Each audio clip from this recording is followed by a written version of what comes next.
Welcome to Deep Cuff Channel. Hottest area of war right now is Bakhmut.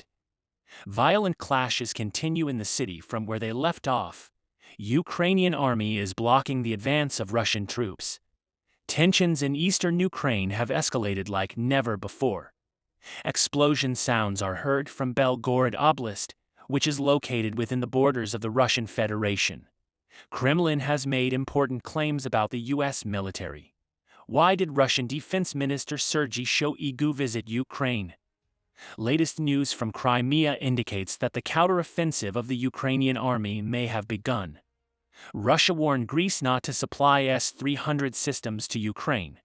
U.S. Army has made a very important decision about the F-22 Raptors, known as the best warplanes in the world. Ukrainian army continues to crush the Russian troops. Latest information from the front shows that Russian casualties are increasing day by day. Accordingly, as a result of the operations carried out yesterday, Russia lost 430 soldiers, 7 tanks, 5 armored combat vehicles, 7 artillery systems, 2 helicopters, and 23 tactical unmanned aerial vehicles. Point we should underline here is that the Russian army suffered these losses during the counterattack. In other words, the Ukrainian army is making these losses only to the Russians by defending.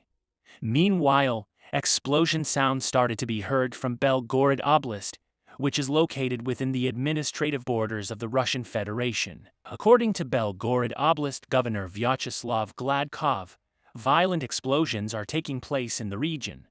According to local sources, there are several low-flying units in the area.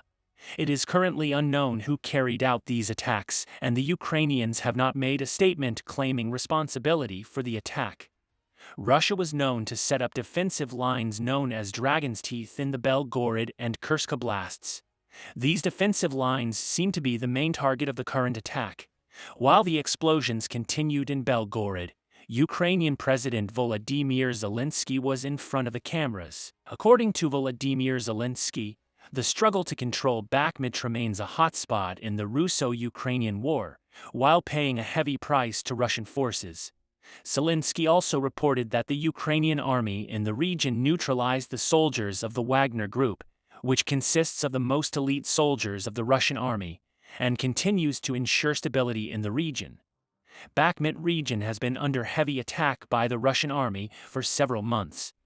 Institute for the Study of War, a U.S. think tank, has published a study stating that the smoke in the region has never been this intense before. Since Bakhmut is in a critical position for eastern and northern Ukraine, Russia attaches great importance to this region.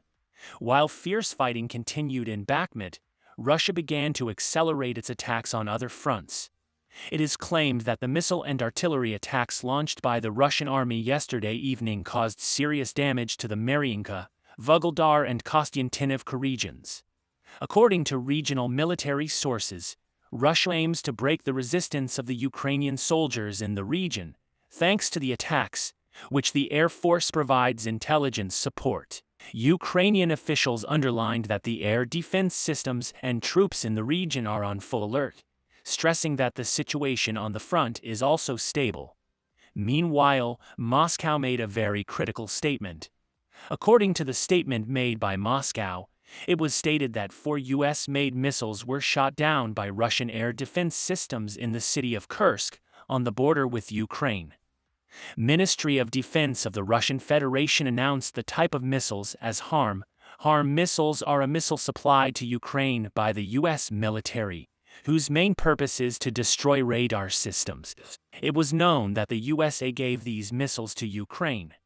As a matter of fact, in response to the statement of the Russian Ministry of Defense, the Pentagon announced that there was no official data on the subject. U.S. military, when supplying such ammunition and weapons to Ukraine, stipulated that they should not be used for a direct attack on the territory of the Russian Federation. For this reason, Ukraine does not use these systems in its operations within the borders of Russia.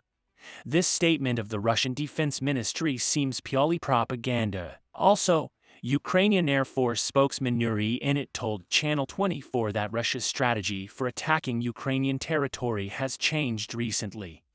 In it stated that the Russian army has targeted more west of Ukraine, especially in recent months, and that the main target is currently the southern and central Ukraine.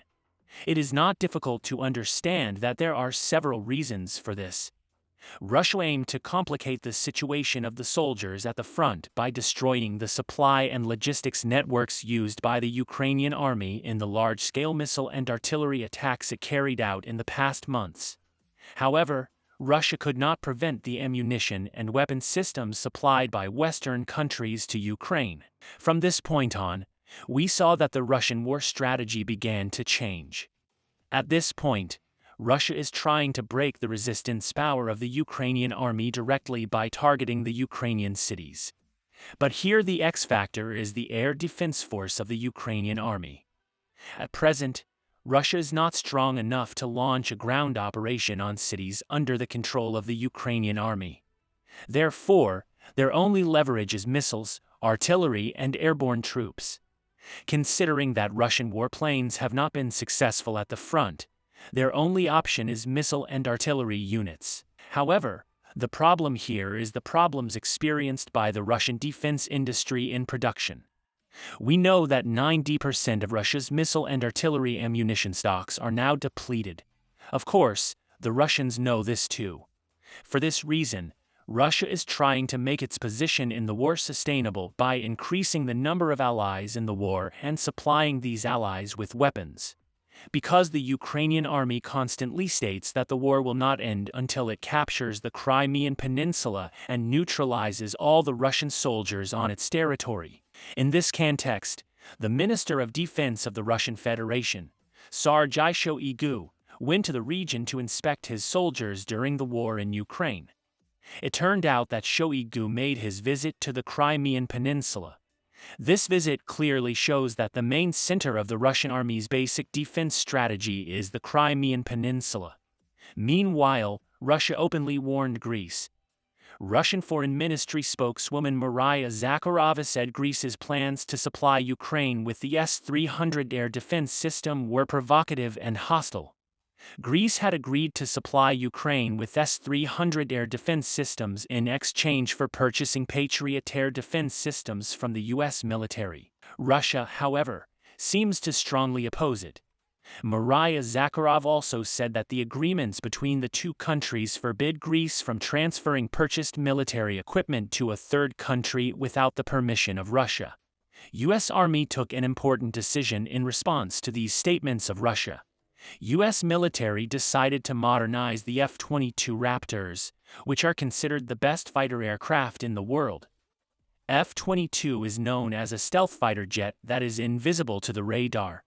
U.S. is considering a scenario in which the F-22 Raptor can be used for military action in a possible Asian war. It is clearly seen that the USA took this decision against the Sino-Taiwan tension and Russia. Increasing the operational range of F-22 aircraft is an issue that needs attention for the whole world. Congratulations to America. We will continue to monitor the world and especially Ukraine. We'll see what happens in the next few days. We have reached the end of another video. You can support us by liking the video. You can easily follow new videos by subscribing. I wish you all a war-free day. See you.